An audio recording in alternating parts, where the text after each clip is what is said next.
माय माऊली नमस्कार. 18 पुराणातील एक पुराण श्री ब्रह्मवैवर्त पुराण महात्म्य कथासर अभिवाचन करत आहे. अध्याय 21. प्रथम श्री विष्णूला नमस्कार करून प्रारंभ करते. भाग 50. कृष्ण उद्धव भेट. यानंतर उद्धव राधेचा निरोप घेऊन तेथून निघाला. पुन्हा तो नंदवनाकडे आला. यशोदेचा निरोप त्याने घेतला. तिला प्रणाम करून तेथून तो यमुनेकडे निघाला. वाटेत स्नान भोजन उरकून तो मथुरेला पोहोचला. त्या ठिकाणी एका वडाच्या झाडाखाली कृष्ण बसलेला त्याला दिसला. उद्धवाला पाहून कृष्णाला आनंद झाला.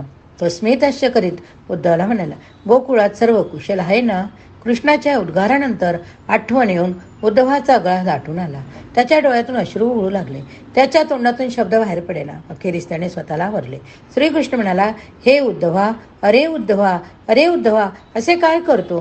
गोकुळात सर्व काही ठीक आहे ना? राधा अजून जिवंत आहे ना? गोपी अजून जिवंत आहेत ना? गोपाळ अजून सुखी आहेत ना? गोकुळातील वासरे गायी ह्या कुशल आहेत ना? माझी आई यशोदा माझ्या विरहामुळे फारच दुःखी झाली का रे? हे उद्धवा, खरे खरे काय ते सांग. तुला एकट्याला पाहून त्या माझ्या आईने तुला काय विचारले? त्यावेळी तू तिला काय सांगितले? तू माझे क्रीडास्थळ असलेले यमुनेचे तीर पाहिले का? वृंदावन पाहिले का? हे निर्जनस्थान तुला आवडले का? गोकुळात तू घरोघरच्या गायी पाहिल्या का? राधेला तू भेटल्यावर तिने माझ्याविषयी तुला काय विचारले? हे सारे मला तू सांग ना. अशा प्रकारे श्रीकृष्णाचे शेकडो प्रश्न ऐकून उद्धवाने स्वतःचे दुःखावरून अखेरीस श्रीकृष्णास सांगितले, हे कृष्णा, तू जे जे काही मला विचारलेस ते सारे मी तुला सांगतो. मी तुझे सारे गोकुळ पाहिले. गोपी गायी वासरे सारे पाहिले. राधेला मी भेटलो. तुझे रासक्रीडा भवन मी पाहिले. राधेला तुझे कुशल विचारले. ती तुझ्या दुःखाने फार व्याकुळ झाली.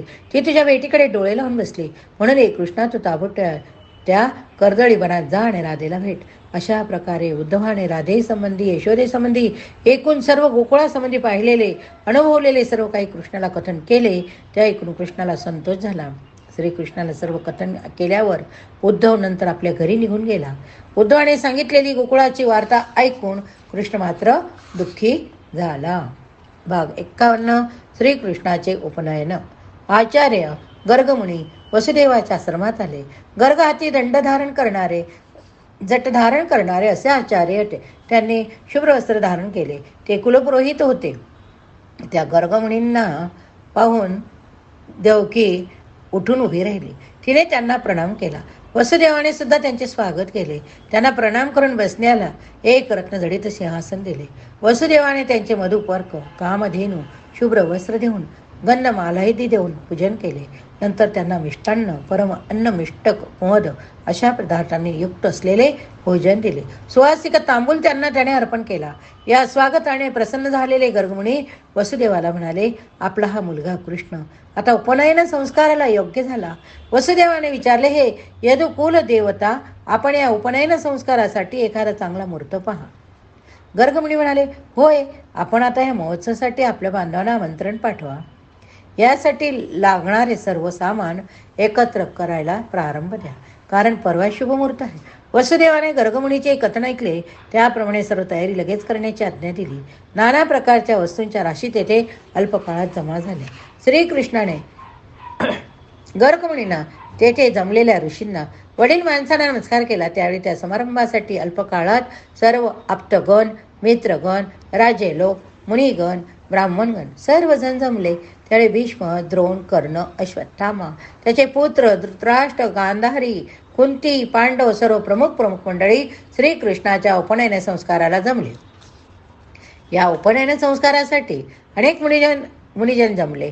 अत्रि, वशिष्ठ, भारद्वाज, याज्ञवल्क्य, दुर्वास, व्यास, वाल्मिकी, विश्वामित्र मुनी त्यांचे शिष्य तेथे आले.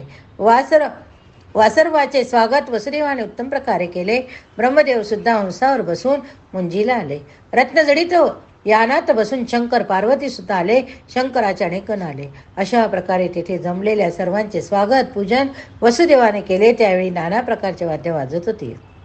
मथुरापुरीचे ग्रामदैवत भैरवीचे पूजन वसुदेवाने त्यावेळी केले. सुवर्ण कलशातील पाण्याने श्रीकृष्ण बलराम यांना स्नान घातले. देवकीने त्यांना वस्त्र, चंदनाच्या उट्या, फुलांच्या माळा वगैरे लावून सजवले. कृष्ण बलराम दोघांना तिने उत्तमोत्तम रत्नांचे दागिने घातले. देव मोठमोठे ऋषीमुनी तेथे प्रत्यक्ष आले. सर्वांनी कृष्णाला आशीर्वाद दिले. पिवळे वस्त्र नेसलेले श्रीकृष्णाने सर्वांना दर्शन दिले. वसुदेवाने सोन्याच्या मुद्रेचे दान करून धार्मिक विधींना सुरुवात केली. तेथे जमलेल्या देवांची पूजा केली. मग यज्ञ करून त्याने वेदोक्त यज्ञसूत्र तिने दिले. म्हणजेच बलराम कृष्णास जानवे घातले. सांदीपनी दोघांना गायत्री मंत्राची दीक्षा दिली. सर्वात प्रथम पार्वतीने आणि मग बाकीच्या देवांनी ऋषींनी श्रीकृष्णाला भिक्षा दिली. श्रीकृष्णाने भक्तिभावाने ती भिक्षा घेतली. त्यापैकी त्याने काही सांदीपनींना दिली, काही गर्गमुनींना दिली. शेवटी गर्गमुनींना दक्षिणा देऊन आणि जमलेल्या पाहुण्यांना जेवण देऊन वसुदेवाने हा उत्सव संपवला. नंद यशोदेने कृष्णाचा निरोप घेऊन मोठ्या कष्टाने गोकुळाची वाट धरली. लवकरच शुभमुहूर्त पाहून श्रीकृष्ण बलराम सांदीपनीच्या आश्रमाकडे निघाले. आश्रमात गेल्यानंतर सांदीपनीच्या जवळ वाकून त्यांना त्यांच्या पत्नीस कृष्ण बलराम यांनी नमस्कार केला. वरवर आलेल्या भेटवस्तू त्यांनी सांदीपनीच्या चरणावर अर्पण केल्या. कृष्णाने त्यांना म्हटले, हे विप्र, मी आपल्याकडून विद्या शिकण्याची इच्छा करीत आहे, तेव्हा आपण योग्य वेळी मला शिकवावे. ओम असे सांदीपने म्हटले. म्हणजे त्यांनी कृष्णाच्या म्हणण्याला होकार दिला. सांदीपनीने प्रसन्न होऊन कृष्णाचे स्वागत केले. त्याला आपल्या जवळ बसवले. कृष्ण तेथे राहून लवकरच 4ही वेद योग्य त्या विद्या शिकला. गुरुदक्षिणा म्हणून त्याने त्यांचा मृत्युमुखी केलेला पुत्र परत आणून दिला. त्याबरोबरच त्याने त्यांना रत्न, मणी, हिरे, मुक्ता, माणके, उची वस्त्रे, सुवर्णमुद्रा अशा भेटी दिल्या. गुरुपत्नी सुद्धा त्याने अमूल्य रत्नांचे सर्व प्रकारचे दागिने, अग्नीसारखे शुद्ध वस्त्रे दिली. सांदीपनी ही सर्व संपत्ती आपल्या मुलांकडे दिली आणि ते आपल्या पत्नीसह तप करण्यासाठी अज्ञात ठिकाणी निघून गेले. पुढे वेळ येताच ते दोघे म्हणजे सांदीपनीने त्यांची पत्नी गोलोकास गेले. हे ऐकून नारद म्हणाले, हे नारायणा, श्रीकृष्णाने द्वारकापुरी निर्माण केली ती कधी?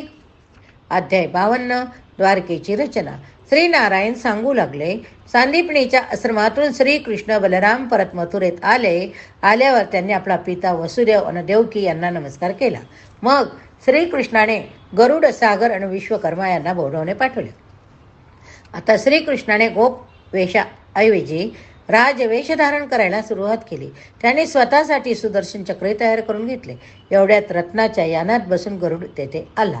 आपल्या शिष्यांना घेऊन विश्वकर्मा आला. समुद्रही आला. सर्वांनी श्रीकृष्णाला नम्रपणे वंदन केले. अस्मित करीत श्रीकृष्ण त्यांना म्हणाला, हे समुद्र देवा, नगर निर्माण करण्यासाठी 100 योजने विस्तार असलेले स्थान तू मला रिकामे करून दे. हे विश्वकर्म्या, माझ्यासाठी तू येथे अतिशय सुंदर दिव्य नगर निर्माण कर. ते सर्व नगरामध्ये जास्त रम्य दिसायला हवे. विष्णूच्या वैकुंठासारखे नगर तू रचायला हवेस. तू देखील तोपर्यंत येथेच थांब. त्यावर सर्वजण म्हणाले, ओम म्हणजे